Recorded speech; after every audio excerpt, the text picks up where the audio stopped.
हमारे प्रधानमंत्री जी अमेरिका में जाते हैं तो लोकतंत्र की परिभाषा बताते हैं। जिसके ऊपर 70,000 करोड़ का आरोप लगाया, उसको तुरंत अपनी पार्टी में मिला करके और उसको उप मुख्यमंत्री बनाने का काम किया। मतलब ये हुआ डेमोक्रेसी खत्म, लोकतंत्र खत्म।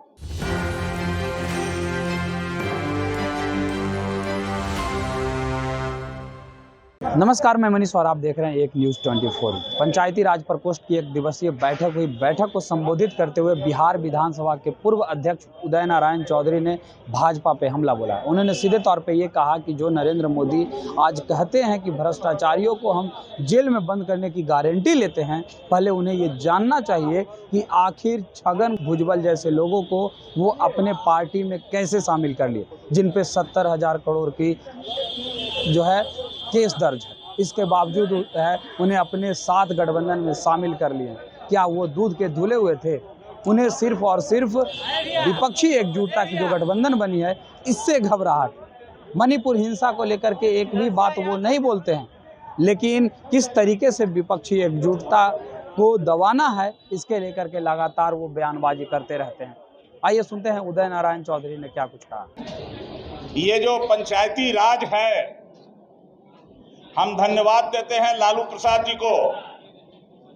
1992 में बीपी नरसिम्हा राव के शासन में इन्होंने पंचायती राज बिल को लागू करवाया था। और अब देश में तीन गो राज है, एगो केंद्र का है, एगो राज्य का है और दूसरा पंचायत का है। ये तीन राज है, याद रखिएगा। और तीसरा जो राज है, जो राष्ट्रपिता महात्मा गांधी के कल्पना का था, जो आप सब लोग यहाँ बैठे हैं, मैं आप सब लोगों के प्रति आभार व्यक्त करता हूँ। बहुत सारी बातें चल रही है, हम उनके बारे में नहीं जानना चाहते हैं। हम इतना ही कहना चाहते हैं कि आप एक ऐसे अवसर पर यहाँ आए हैं जब देश में काला घटा छा रही है। काला घटा है देश में। जो कमजोर वर्ग के लोग हैं, गरीब हैं, पिछड़े हैं, इन सब लोगों के हक और अधिकार पर ताले लगाए गए हैं। मुंह पर ताला है, कलम पर ताला है। नतीजा ये है कि संविधान हमारा खतरे में है, जनतंत्र और लोकतंत्र खतरे में है। हमारे प्रधानमंत्री जी अमेरिका में जाते हैं तो लोकतंत्र की परिभाषा बताते हैं, by the people, for the people, of the people. और जब अपने देश में आते हैं तो हमारे देश की महिला पहलवान, गोल्ड मेडलिस्ट, जो गोल्ड मेडल प्राप्त करके हमारे देश का नाम रोशन किया, वो धरना पर बैठे हैं, लेकिन उनकी आवाज कान में नहीं जाती है रेप के विरुद्ध। मणिपुर में जो हो रहा है वो आवाज नहीं जाती है। आवाज क्या जाती है? अमेरिका से लौटते हैं, भोपाल जाते हैं सीधे मीटिंग के लिए, और भोपाल में कहते हैं ये घबराए हुए हैं विपक्षी दल की एकता से। पटना में उस समय बैठक हो चुकी थी। घबरा के बोले कि अगर विपक्षियों की एकता की गारंटी है तो उन्होंने कहा कि भ्रष्टाचारियों को जेल में बंद करने की गारंटी उनकी है।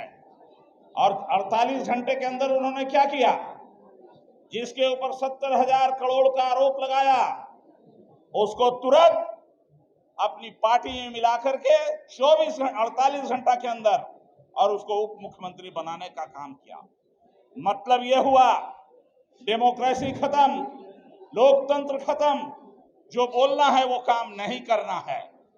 तो साथियों, अभी हमारे और आपके सामने एक ऐसी स्थिति उत्पन्न है कि देश में लोकतंत्र रहेगा कि नहीं रहेगा, देश में संविधान बचेगा कि नहीं बचेगा, देश में सेकुलरिज्म रहेगा कि नहीं रहेगा, ये हमारे सामने एक चुनौती है।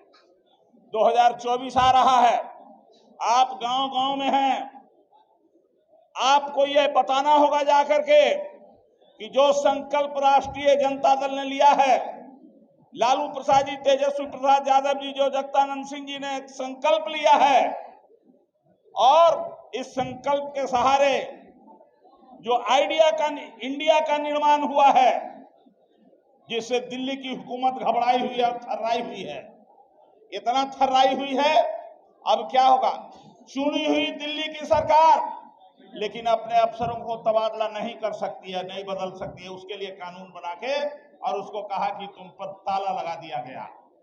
तो मैं आप सब लोगों से अपील करना चाहता हूं कि यहां से एक संकल्प लेके जाइएगा, और वो संकल्प है 2024 का, कि बिहार के और देश से जो अभी सांप्रदायिक ताकत वाली हुकूमत है, जो जनतंत्र और डेमोक्रेसी को खत्म करने वाली हुकूमत है, उसको हम लोग समाप्त करेंगे, समाप्त करेंगे, समाप्त करेंगे। ये संकल्प लेके जाइएगा।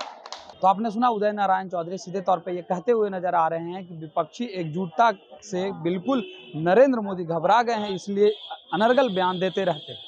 वो जब भोपाल आए, भोपाल में उन्होंने भाषण दिया कि भ्रष्टाचारियों को हम जेल में भेजने की गारंटी देते हैं। सोचिए कि किस हद तक वो जा रहे हैं, जबकि वो 2 दिन बाद ही एनसीपी के अजित पवार और छगन भुजबल को अपने गठबंधन में शामिल करके उप मुख्यमंत्री बना दिया। इस तरह के तमाम अपडेट के लिए देखते रहें एक न्यूज़ 24। कैमरामैन पिंटू के साथ मैं मनीष पटना।